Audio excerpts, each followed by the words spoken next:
Welcome to National Parks Traveler, where we explore the national parks and the issues that involve them. Hi, this is Kurt Repenchek, your host at National Parks Traveler. This past week, we took a look at how the National Park Service grappled with segregation during the first half of the 20th century in Shenandoah National Park and other units of the National Park System. Rebecca Latson also explained how you can get some great photos of the North Cascades National Park Complex without hiking deep into the backcountry. We offered a quick primer on public lands and who manages them. You can find those and other stories flowing from the national parks at nationalparkstraveler.org. In this week's show, I chat with Lauren and Stephen Keys about their 7-month road trip that took them to 61 national parks this year. It was quite an adventure, and one I'm sure more than a few of us would like to repeat. We also take a look at how you can get the most from a visit to Joshua Tree National Park in California and raise the question of why the National Park Service is considering capital projects when its maintenance backlog is hovering around $12 billion.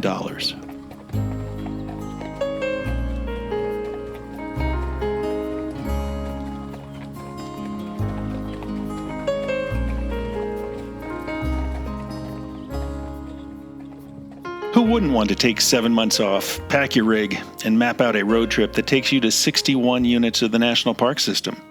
I keep wanting to, but my wife's not so sure. But Lauren and Stephen Keys, a young couple in their 20s, did just that earlier this year. They packed up their Nissan NV200, one of the smaller cargo vans on the market, and hit the road.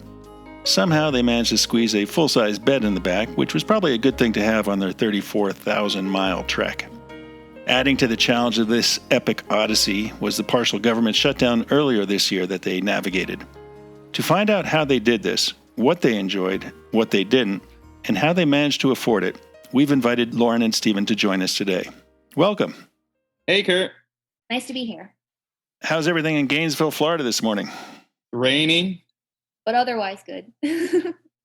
So what prompted you to basically put your working life on hold for 7 months and take to the road?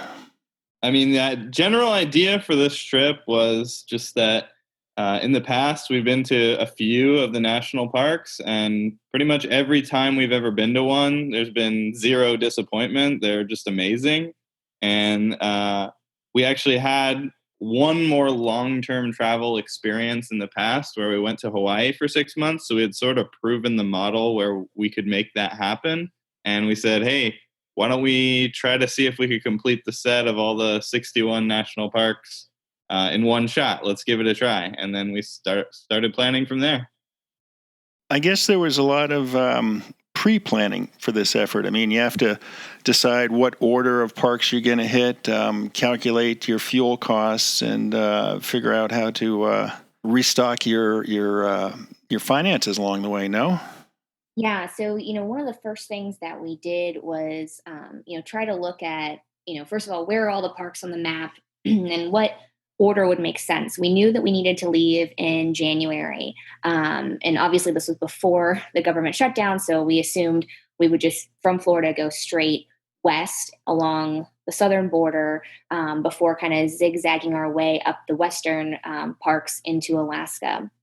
But we tried to keep it pretty flexible. The only thing that we had planned out further than a couple of weeks in advance at any one point on the trip was Alaska, due to the nature of getting to those parks. Some of them are so remote, you have to book charter planes to fly into. And so, that took a little bit of planning ahead of time. But most of the time we were kind of on the fly, and that allowed us to be more agile when it came to the winter weather storms, the government shutdown, and any other kind of glitches that came up on the trip.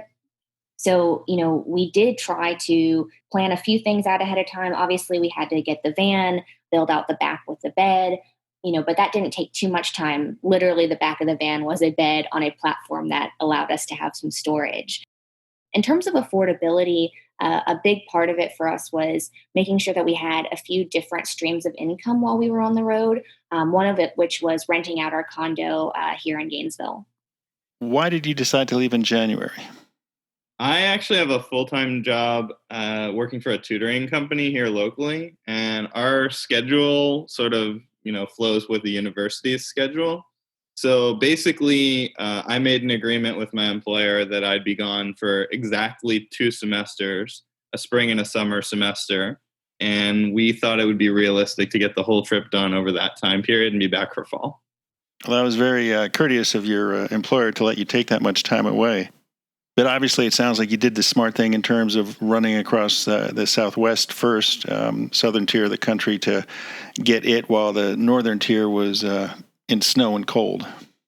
Yeah, we still ran into a few weather storms. This particular winter season was pretty rough for the West, even in areas where they don't typically experience the amount of snowfall that happened this year. And I remember at one point we were going to Mesa Verde in Colorado, and we got to the visitor center and we said, okay, what do we need to know about this park? Like, tell us, some of the best stuff to do. And the ranger said, you can look around here and look at the museum, but nothing is plowed right now. You can't go up into the mountains or see any of the cliff dwellings right now. And we were like, oh, well, when can we do that? And they told us, try again in April, which was, a good month or so away. So we had to backtrack quite a bit for that one. Yeah, I must say that we had a what I like to refer to as a normal winter here in the Rockies. The past decade or so, it's been kind of sparse on snowfall and cold, and this past winter was back to normal, so to speak. And it did delay a lot of openings to a lot of areas of national parks in the Rockies for sure. And in fact, at Grand Teton National Park in Wyoming, they're still talking about there's still snow out there, and you have to be aware of it if you're hiking into the backcountry. You were, I believe, every 3.5 days you reached a new park? That's just an average, really. Some places we would only spend a day in, and others we would be there for 3 or 4 days at a time. But yeah, on average, we had about 3.5 days per park if you do the 7 months divided by the 61. And that includes some of that travel time as well. Yeah. I guess that was intentional because you had to fit it into your time frame, available time on the road. But I mean, that's kind of a moving number in terms of how much time you spend in a park, because you can get into some national parks and say, wow, this is a great place and I want to spend 4 or 5 or 6 days exploring this place. Or you might get to a national park and say, well, I've seen it all, I'm moving on. Is that pretty much the situation you were encountering? It definitely was. Obviously how interested we were in the scenery had a lot to do with how long we would stay. But one of our main goals as photographers on this journey was to make sure that we came away from each national park with one image that we're really deeply proud of, something really spectacular. And so aside from just how much we felt like being there, sometimes it would be did we get the shot yet? And so that was kind of a motivator for staying longer in certain places or not. How did the partial government shutdown affect you, or did it? It did. At the beginning of our trip, we actually embarked on our journey during the government shutdown. So the first several parks, I'm not sure quite how many, maybe 5 or so, maybe 7, 10. maybe 10, yeah, something like that. We couldn't visit any visitor centers during that time, so that was definitely a bummer. But for the most part, almost all parts of those parks were pretty much accessible to the public. There were a couple exceptions to that. For example, in Big Bend, there was a certain overlook that you couldn't get to that was very famous, and that was sort of a bummer too. And then the big one for us was Carlsbad Caverns was essentially completely closed during the shutdown because they couldn't let anyone down into the caverns as you get through there through the visitor center. So for that one, it was actually one of the first on our list, and we had to just skip right past it and wait for the shutdown to end. And by the time the shutdown ended, we were on the coast of California, and we had to drive all the way back to Carlsbad Caverns on the border between New Mexico and Texas, which probably cost us an extra 20 hours or something like that of driving, but we did it. Wow. A lot of people probably would have just said, well, maybe next time. Now, in the parks that you visited during the shutdown, as we've reported, during the shutdown, there was a lack of Park Service staff there, and some parks encountered a lot of problem with visitors, frankly, and a problem with a lack of garbage collection and restroom cleaning. Did you encounter any of that or any misbehavior by other visitors? I think because we knew the visitor centers were closed during the shutdown, we tended to avoid them and made our own plans, doing research from the parks websites before going. And so we weren't always in the areas that might have been more populated.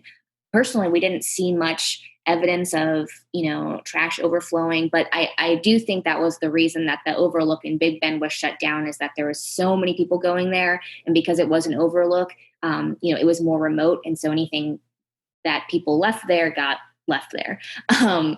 But when we went to Joshua Tree, it was around the time that there were reports of people cutting them down. And actually, we saw very few people in the park, surprisingly, and most of them were campers and not, just kind of driving through being obnoxious or anything like that.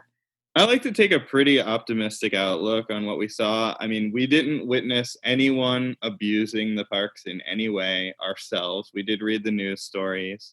And I would even say it may have been, other than missing Carlsbad Caverns and having to drive a lot back, it may have actually been a positive for us in a short-term sense, because I think a lot of people stayed home from the parks because they heard about the shutdown. And we were able to experience a lot of solitude, which is something that you go to the national parks for. So while the shutdown wasn't a good thing, we got actually a little hidden benefit from it, I think. Yeah. Now, backtracking a little bit, financially, you said you rented out your condo while you went on the road. Any other revenue that you had coming in during the time? Did you pick up any day jobs or anything like that? Yes. So we had quite a few sources of income. The company I work for full time allowed me to go down to about 10 hours a week while we were gone. So I essentially had a part-time remote job.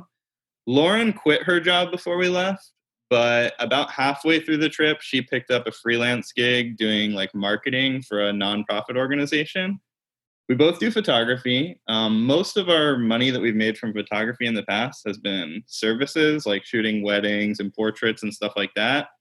And we were able to actually book quite a few photo shoots on the road, mostly through the magic of social media, connecting with people who we had connections with across the country, and even finding a couple strangers who booked us for things.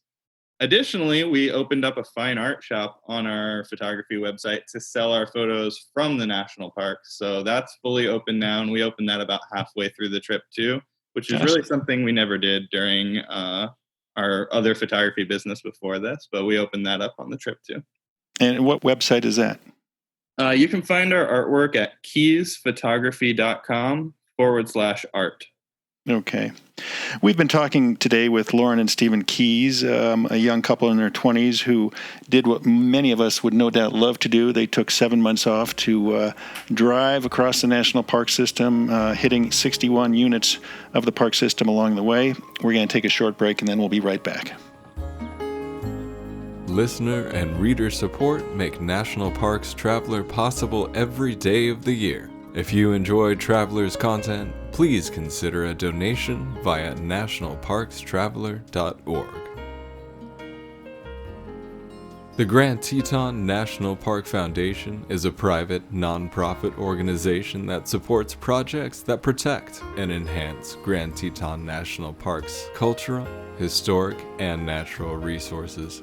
By funding initiatives that go beyond what the National Park Service could accomplish on its own, Foundation donors improve the visitor experience and provide benefits to the National Park System for decades to come.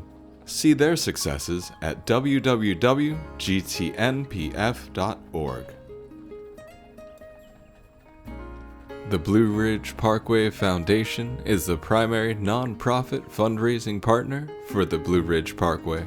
It is made up of people who have a deep love for this majestic road and want to ensure that its natural beauty and the experiences it offers endure for generations to come. Show your appreciation at brpfoundation.org. We're talking today with Lauren and Stephen Keys, who earlier this year managed to take 7 months off, jump in their cargo van, and travel 34,000 miles throughout the national park system, visiting 61 units of the park system. I'm curious, did you run into any vehicle troubles along the way? We actually got really lucky with that. We're very, I guess, money conscious generally. And so we've always bought like used cars that tend to be sort of at the end of their lifespan just to avoid depreciation and stuff. But on this trip, we decided to splurge and we bought a $12,000 used van that was much newer and much more expensive than cars we're used to.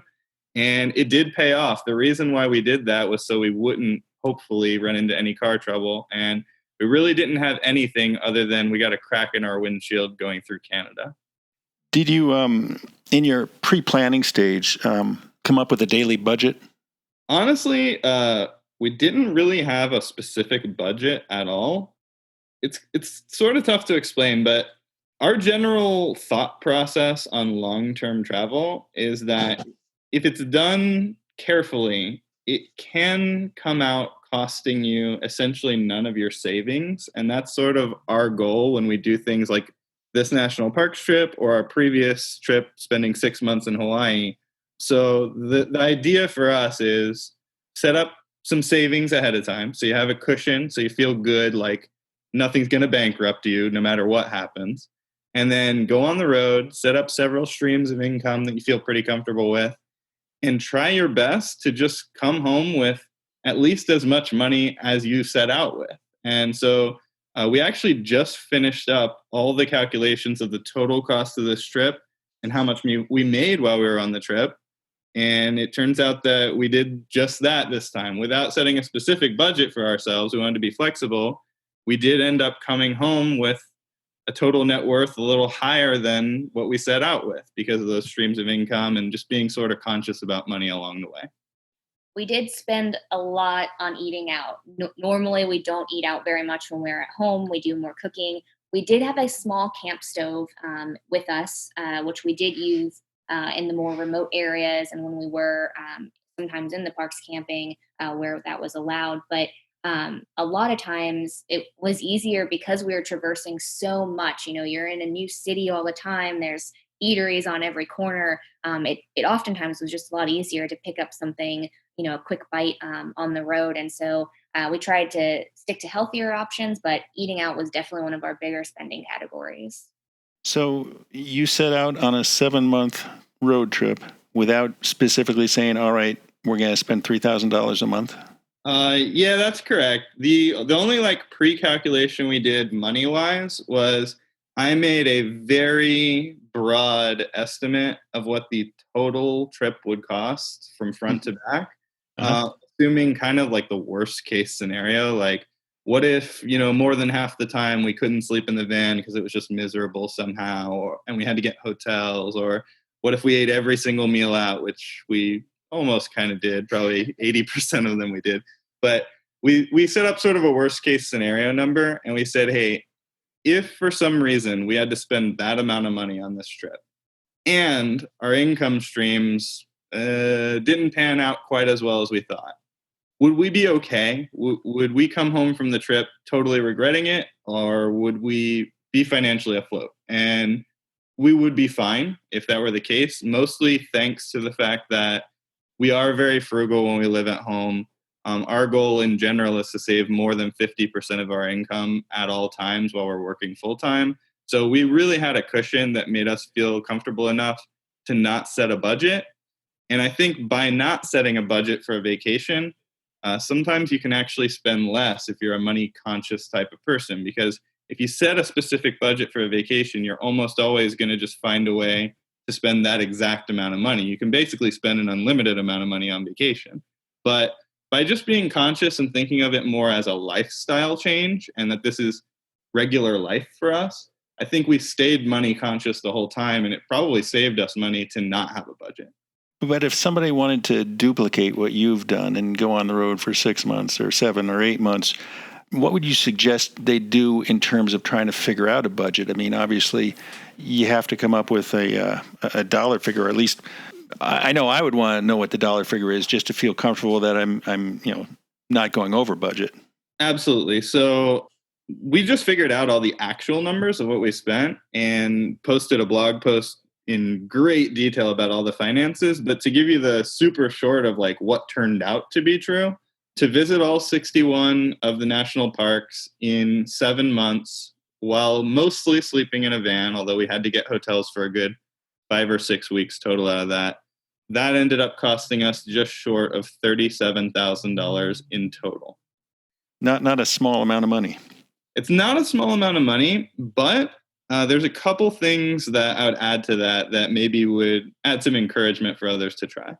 Number one is that that's spread out over a 7-month period, and it includes our total all-in life costs. I mean, I included health insurance, private health insurance plans we had to buy. I included, food, lodging in the form of the van, cell phone service, hosting for our blog site. I mean, I included everything in there. So that's the total all-in cost for 7 months for 2 people to live. So when you look at that compared to what someone might spend at home, a couple of adults, just maybe middle-class American adults for 7 months, I don't think it's an outstanding amount of money. The other thing is that we recalculated the figure because what we found when we put together the final numbers was that the largest spending category by a long shot was the special plane rides that you have to get to some of the most remote parks, like American Samoa, Hawaii, and especially the small bush planes that you have to essentially rent out all on your own with no other passengers in Alaska. Right. Gates of Arctic. Absolutely. Yeah. So we redid the calculation, figuring out what this trip would have cost if we just cut out the 12 most expensive parks to access, which means cutting out all of Alaska, Hawaii, American Samoa, and the U.S. Virgin Islands. And if we cut out those 12 parks represented by those areas, the trip budget dropped by 41%.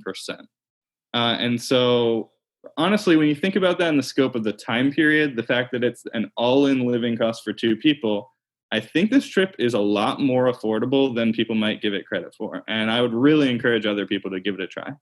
Yeah, no, for sure. If you take out those airline costs and the bush plane costs, that would really reduce it. And so, if somebody wanted to stick to the lower 48, as it were, it'd probably be a lot more affordable for many people. Was your $12,000 van cost figured into that 37? Yes, it is included, but the net cost of the van is what's included. So we purchased the van for $12,300.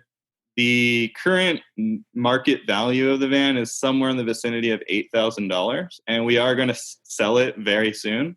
So the net cost, depreciation-wise, was around $4,300.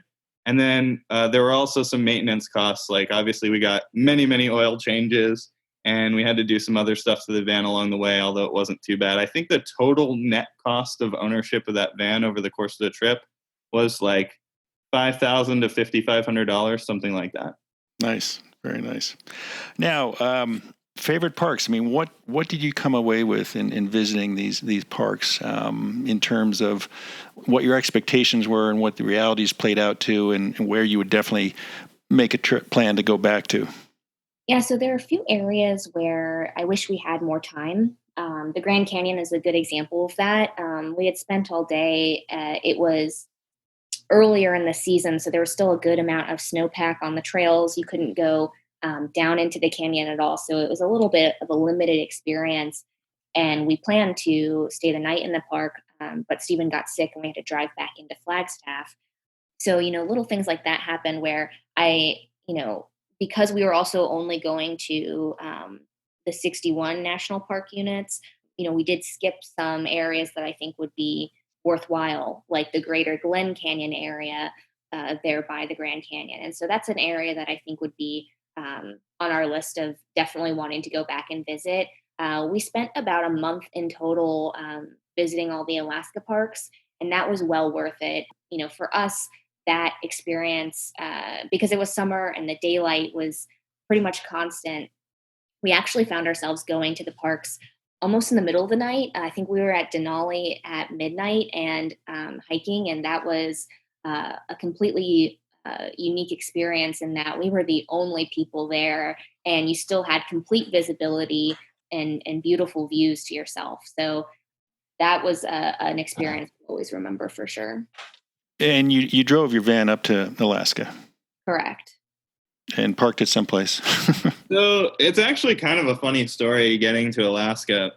We were in Washington, I think Seattle, and we were getting ready to go to Alaska and do the 8 national parks that are there. And we actually figured out that it would be cheaper to fly to where Juneau, and then take a small plane to go see Glacier Bay National Park, then fly back to Juneau, then back to Seattle, and then drive our van up to Alaska to see the other 7 parks on our list, than to drive first. Like, in other words, it was actually cheaper to fly to Alaska, fly back to the lower 48, and then drive up, because of the fact that you have to get to that park by plane anyway. So that's what we ended up doing. So that was kind of a funny story.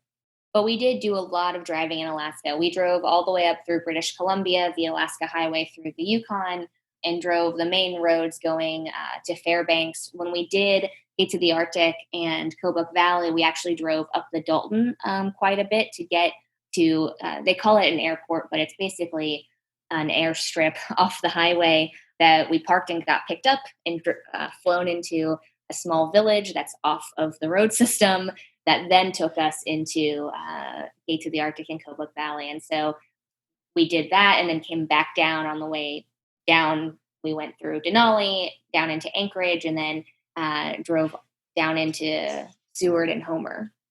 So there was still a lot of driving in Alaska. I bet. Do you remember the most you had to pay for gas and the least? Yeah, we actually recorded that. I'm saving those figures for a future blog post somewhere, but I think if I had to estimate, our top gas price was in Alaska, and it was around $5.50 or $5.60 a gallon.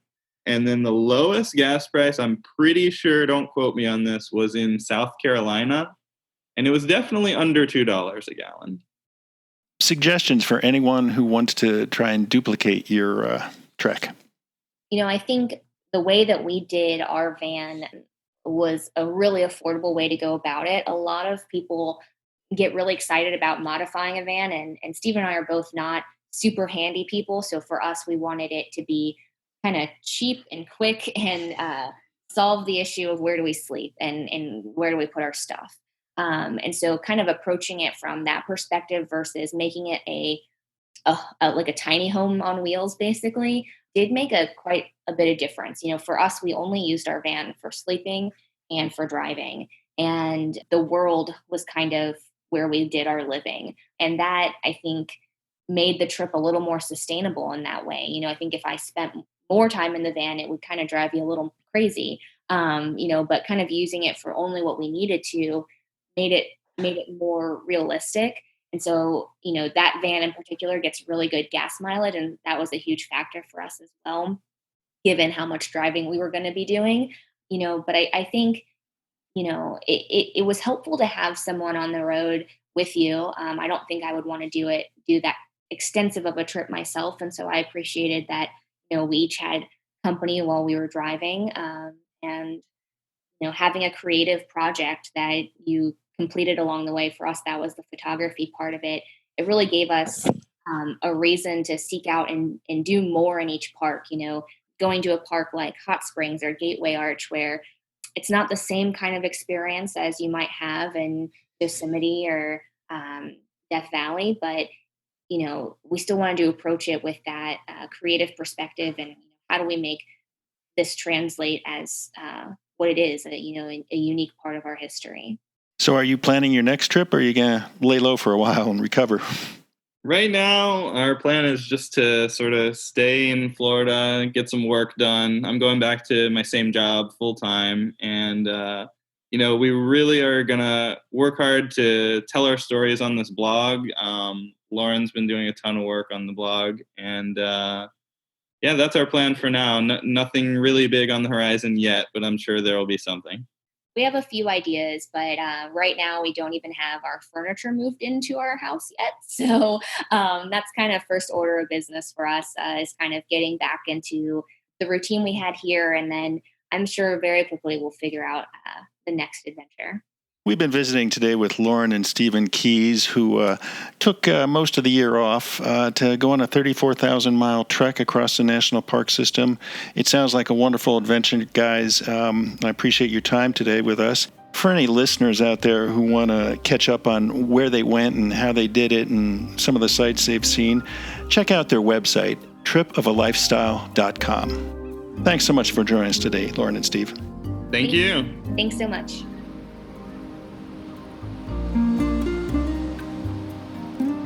Washington State is graced with 3 spectacular national parks, each different and special in their own unique ways. As the official nonprofit partner and the only philanthropic organization dedicated exclusively to supporting these parks through charitable contributions, Washington's National Park Fund has a mission to deepen the public's love for, understanding of, and experiences in Mount Rainier, North Cascades, and Olympic National Parks. Share your passion for these parks at WNPF.org. Dry Tortugas National Park, 70 miles from Key West, just very well might be the most remote national park in the lower 48. But when you arrive, you're surrounded by crystalline waters for snorkeling, kayaking, and relaxing on pristine beaches. There are sunken wrecks to explore, coral reefs swarming with colorful marine life, and history in the brick walls of a Civil War-era fort. The Yankee Freedom 3, departing from Key West, can get you there in a little more than 2 hours. Visit them at drytortugas.com. Straddling the geographic divide that splits the Mojave Desert from an element of the Sonoran Desert, Joshua Tree National Park in California is a geologic and botanical showcase that also is a climber's gymnasium. But it also can be an unforgiving landscape, one that has claimed more than a few lives. The desert beauty is the main attraction for most heading to Joshua Tree. From the contorted and spiky Joshua trees and the flame-red blossoms of the Octio to the cholla bushes with their barbed spikes that you won't soon forget if you get too close. The park has 2 decidedly different desert settings that are responsible for the diverse vegetation. The northern half of the park is laid down across a portion of the Mojave Desert, while the southern half covers part of the Colorado Desert, which itself is a component of the larger Sonoran Desert. A rough dividing line between the Mojave and Colorado deserts in the park is Wilson Canyon, through which the Pinto Basin Road runs. The Mojave is a higher, cooler desert than the Colorado Desert, and more attractive to Joshua trees, Mojave yuccas, even pinyon pines, scrub oaks, and junipers. The Colorado Desert lies below 3,000 feet in elevation and is hotter than the Mojave. This setting is more favorable for cholla, octio, and creosote bush. The Joshua trees certainly deserve the attention they receive. Despite their thick trunks and contorted branches capped by spikes of green, these trees once were thought to be members of the lily family. In the end, though, botanists settled on the yucca as the lineage of the Joshua trees. And that name? That descends from the Church of Latter-day Saints, also known as the Mormons. As they headed south from the Salt Lake Valley in Utah, missionaries encountered these unique-looking trees near present-day St. George, Utah, and seeing a form of supplication in their shape, named them Joshua trees. So many plant species, 813 species of vascular plants according to park officials, live in this seemingly harsh landscape that one name under consideration for the park once was Desert Plants National Park. Joshua Tree started out as a national monument in 1936 when President Franklin Delano Roosevelt set it aside to protect not just its namesake trees, but the other desert flora and fauna found here. While FDR set aside 825,340 acres for the monument, 14 years later, Congress came back and transferred 289,500 acres out of the monument and back into the public domain for mining and grazing. In 1994, however, the California Desert Protection Act returned that land to the monument and redesignated Joshua Tree as a national park. Then, between 1999 and 2000, another 25,000 acres of land within the park's boundaries that had been privately owned were added to the park as part of the purchase by the federal government and the Wildland Conservancy. Though the park might appear too rough and rugged to sustain life, people have been living in and around the area for at least 5,000 years, according to the National Park Service. Perhaps leaving the greatest impact on the landscape were prospectors. In his book, The National Parks, Freeman Tilden wrote that jackass prospector has gophered everywhere among the hills. Some rich finds were made, but in most cases the ores were not rich enough to pay for hauling them to faraway mills for reduction. Cattlemen came to the park in the later half of the 19th century to graze their cattle and tap springs to water them. What can you do at Joshua Tree? The geologic rubble in varying stages of decomposition makes Joshua Tree a frequent destination for those who enjoy bouldering or honing their skills on granite walls and outcrops. Youngsters are drawn to the mazes of some of these boulder fields for games of hide and seek, while campers seeking a weekend reprieve from the city and work find the campgrounds with their rock backdrops perfect. Those geologic outcrops, by the way, got their start deep underground via volcanic machinations. It was the upward pumping of Monzo granite, a particular form of molten rock, that eventually gave birth to the landscape that now greets visitors. Geologic fault zones are key to Joshua Tree, for they bring life-saving water to the surface in the form of springs. These springs, in turn, create oases that nourish vegetation and wildlife. The Pinto Mountain Fault wraps the northwestern lobe of the park. The San Andreas Fault undercuts the southern boundary, and the Blue Cut Fault traverses the center of the park from west to east. Of the 158 desert fan palm oases in North America, 5 are located within the national park.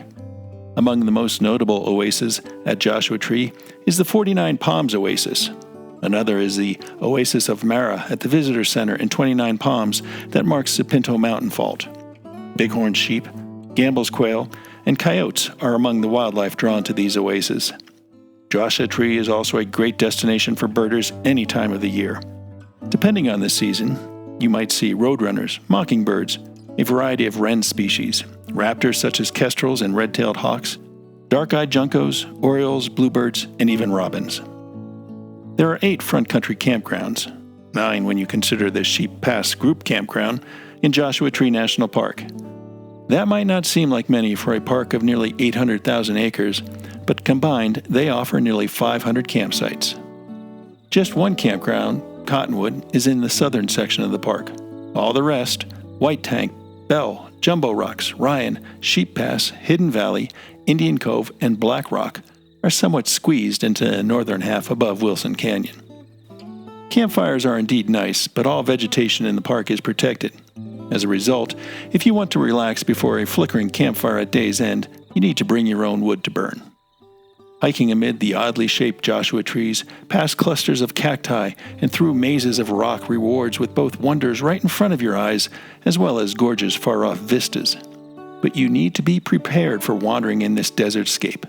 Getting lost or suffering from the heat are 2 very real scenarios, and you must guard against them. Good maps, plenty of water, and shielding from the sun, and letting folks know where you're heading, are elements of your hike not to be overlooked. As spectacular as the days can be in the park, so too are the nights. As flames from campfires leap skyward as day ends, the park's night skies take over, revealing the cosmos in spectacular clarity thanks to the relative lack of light pollution at this international dark sky park. Joshua Tree is a fascinating national park, one best visited during the winter months when the temperatures have moderated from summer's highs in the triple digits.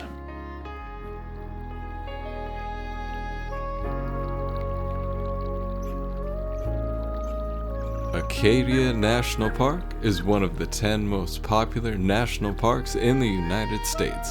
It is also one of the smallest and most vulnerable. That's why Friends of Acadia exists. Friends of Acadia is an independent organization of passionate people inspiring those who love this magnificent park to make a real and lasting difference for Acadia. You can make a difference at friendsofacadia.org.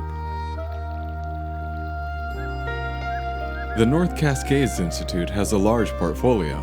It's an environmental learning center, training center, conference center, and leadership center. all set in the splendor of the North Cascades National Park Complex. Learn more at ncascades.org.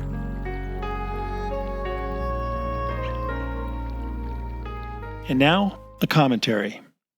It has been mentioned so often that it seemingly has lost its impact.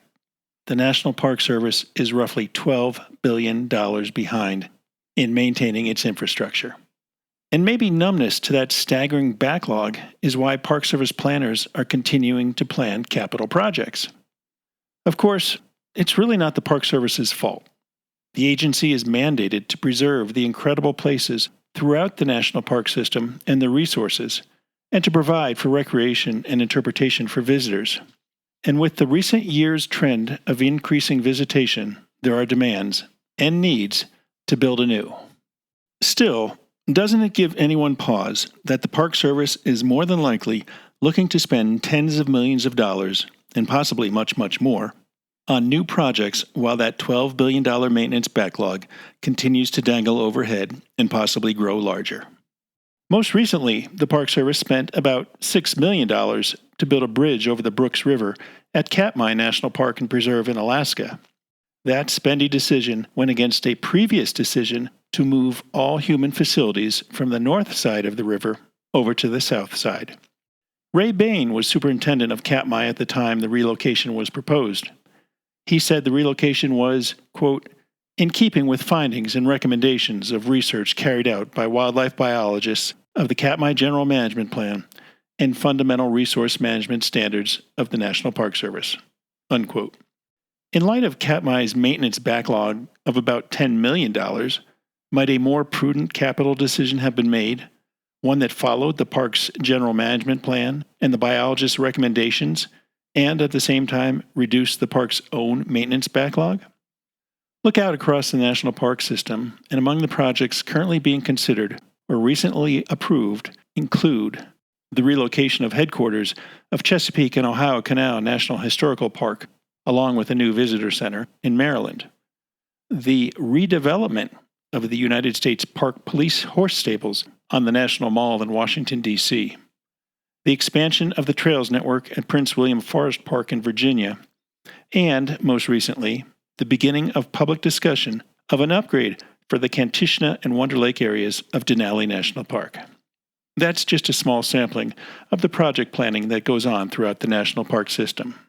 Trying to find estimated project dollars for these projects is not easy, but the words that seem to be cropping up more and more once a figure is estimated are development is dependent on funding, or something similar. It's reflective of the Park Service's recognition that just because they go through the effort of planning something, that doesn't mean Congress will come through with the dollars to make it happen. Of course, the Park Service still encounters the costs of that planning effort. What the folks at Denali say with their Kantishna proposal is that they currently don't know what the alternatives will cost, and until they closely analyze those costs, they won't settle on a predetermined path, which is good. But should parks even be considering multi-million-dollar capital projects unless and until Congress provides the funds to make significant inroads into that $12 billion maintenance backlog?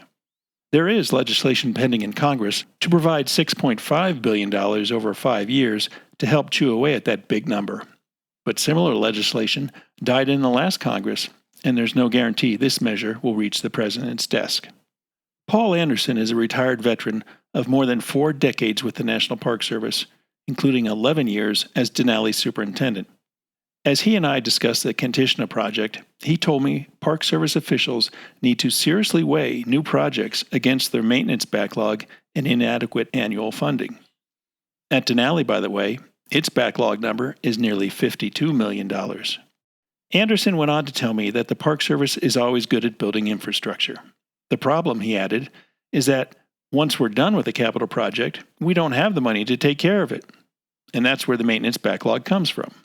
To illustrate those words, the former superintendent pointed to a backcountry management plan that he had a hand in developing for Denali. Initially, the park received funds to hire 4 or 5 staff to handle the actual backcountry management when it came to resources and protection. Now, however, to the best of his knowledge, there's just one person working in the backcountry. Anderson acknowledges that in the case of Kantishna, some of the proposed work would serve the natural resources well by establishing official, well-constructed hiking trails and eliminating numerous social trails that skitter across the landscape and cause erosion problems. While that's good to know, at the end of the day, there is a serious budget problem that the Park Service continues to struggle with, and unless some tough decisions are made, it's only going to get worse. For National Parks Traveler, this is Kurt Repenchek.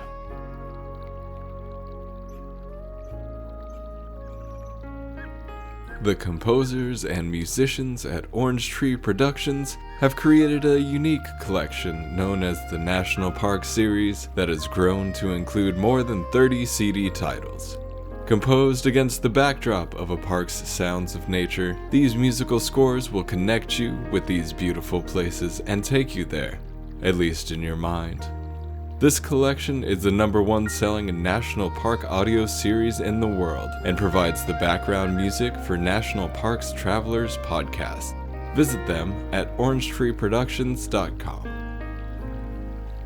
National Parks Traveler is a 501c3 nonprofit media organization that provides daily editorial coverage of national parks and protected areas. Traveler's coverage is made possible by reader and listener donations.